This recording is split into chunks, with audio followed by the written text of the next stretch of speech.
નમસ્કાર મિત્રો, જય મહાદેવ, જય મા ભારતી. મિત્રો, આજે આપણે પાસોદરા પાટિયા પાસે એક સરળ હાઇટ્સ સોસાયટી છે, ત્યાં ઉદયભાઈ સાવલિયા જેમના પરિવારની આજે મુલાકાત લીધી. મિત્રો, ઘણી બધી વખત એવું કહેવાય છે કે વ્યક્તિ પોતે પણ મદદગાર હોય છે. એક સમય એવો હતો કે ઉદયભાઈ છે જે ઘણાની મદદ કરતા હતા, એવી વાત એમના બાપુજી છે હરદાસભાઈ તેમણે માહિતી આપી.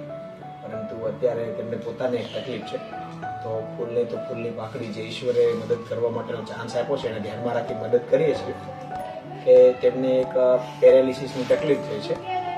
એમ હરે કૃષ્ણની અંદર પોતે હીરાના સાથે જોડાયેલા વ્યક્તિ હતા, પણ થોડી તકલીફ એવી થઈ કે પેરાલિસિસને ધ્યાનમાં રાખીને જે બીમારી થઈ છે એટલે અત્યારે થોડો એમને આરામ કરવો પડે તેમ છે.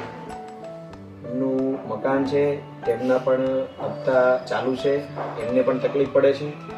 પોતે જે હરદાસભાઈ છે એ કાકાને એક જ સંતાન છે ઉદયભાઈ, અને પોતાને 2 સંતાન છે જે અભ્યાસ કરે છે. અને જે એમના ઘરેથી છે રેખાબેન, તો જે રેખાબેન છે એમના ભાઈનો પણ હમણાં એક દુઃખદ ઘટના બની છે, એમનું પણ અવસાન થયું છે થોડા સમય પહેલા.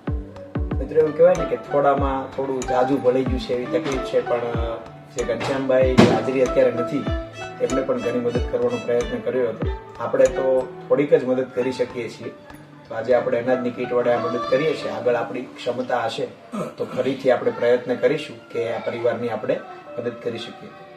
આપ સૌને પણ વિનંતી કરું છું કે જે કોઈ મિત્રો હાલ જે વિડીયો જોઈ રહ્યા છો, કદાચ માહિતી મળે અને કોઈ જગ્યાએ તમને એવું થાય કે મદદ કરવાનો પ્રયત્ન કરવો છે, તો હું એમનો મોબાઈલ નંબર પણ સાથે એડ કરી દઉં છું. તમે સીધા એમના ઘરની મુલાકાત પણ લઈ શકો છો, મદદ કરી શકો છો ફોન કરીને, અથવા તમે મને જાણ કરીને જણાવશો કે આ પરિવારની મારે મદદ કરવી છે, તો પણ હું તમને સીધા એમના ઘરે લઈને આવીશ. તો આગળ મળીશું આપણે કોઈ નવી પ્રવૃત્તિ સાથે, નવા વ્યક્તિના પરિવાર સાથે મળવાનો અને એમને મદદ કરવાનો પ્રયત્ન કરીશું.